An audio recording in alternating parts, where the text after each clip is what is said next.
Hey guys, so today we're going to talk a little bit around the misconceptions of what clairvoyance is like. And how it originates, I honestly truly believe that it's because of the movies that people have the preconceived idea that clairvoyance is seeing things on the outside world, seeing spirits as gnarly beings or intense visuals. Okay? Now, this is a bit of a misconception because 9 times out of 10, once you've developed your skills and really refined them, most of what you see clairvoyantly is inside your mind. So, some of us at first, when we're opening up and we're developing our sight, or that clairvoyance of clear seeing and clear seeing of different subtle energies, spirits, and other things. At first, you will find that you'll see shadows, like little blotchy parts and things shooting out the corner of your eyes, and that will be more of an external thing that happens. Like you'll see an external shadow that's moving around, or lights, little orbs, and that can be external. When you're first developing, you may find that you're seeing glimpses, and it's typically only glimpses of clairvoyance on the external. But as you progress and you get better at your clairvoyance and your abilities, and they begin to integrate into you, all of that goes more internal. So I can honestly say that during 14 years of seeing spirits, 15 years, during 15 years of being able to see spirit and ghosts, or whatever you want to call it, I can recall probably three to five gnarly looking visions. And what those gnarly looking visions were spirits who had passed over during shock. And so unfortunately, the way that they came through and the way that they showed themselves to me were in the state of when they passed. It's very rare for you to see a spirit in that form, because what happens is we actually heal. The spirit heals, and we transform into the light being of ourselves and the whole version of ourselves when we go into spirit. In the smoothest path possible, what happens is the spirit will leave the body, and most of the time when we're prepared for that, we go into the light after a transitional period. So that vision of another person is going to be whole. It's not going to be gnarly. It's not going to be scary. 9 times out of 10. And so that preconceived idea that seeing spiritually is just like the movies is really wrong.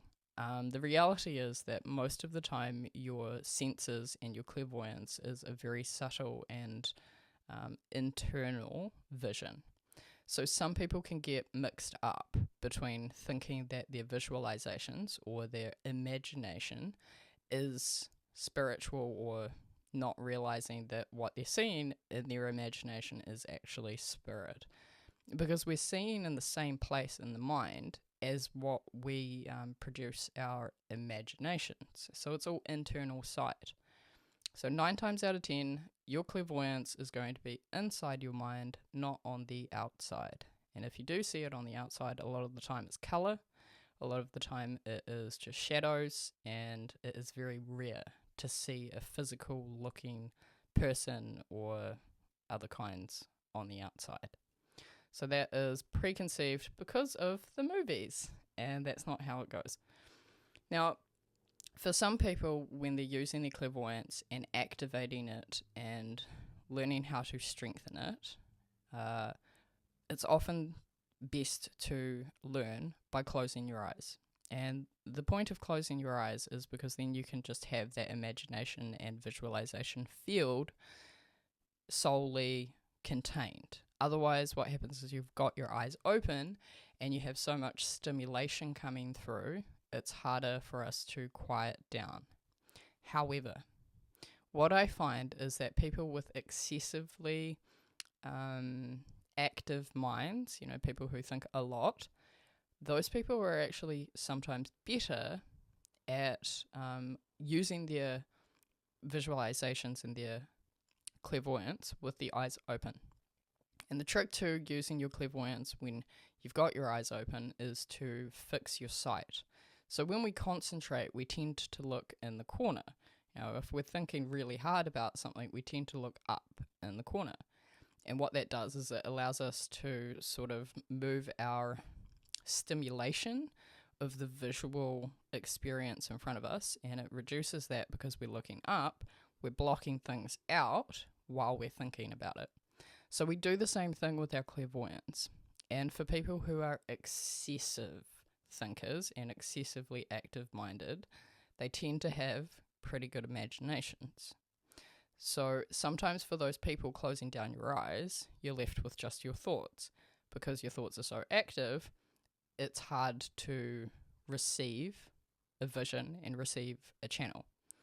When it comes to any of the clears, the key word involved in here is clear. So we want to still the waters. And if your mind is too active when you close your eyes because you haven't done enough meditation or you haven't done enough rewiring of your mind and your brain to just calm and slow it down, it can be easier to keep your eyes open, look up, and then use your imagination to ask that your guide comes forward, or your spirit guide, or your angels, or whoever it is that you want to communicate with.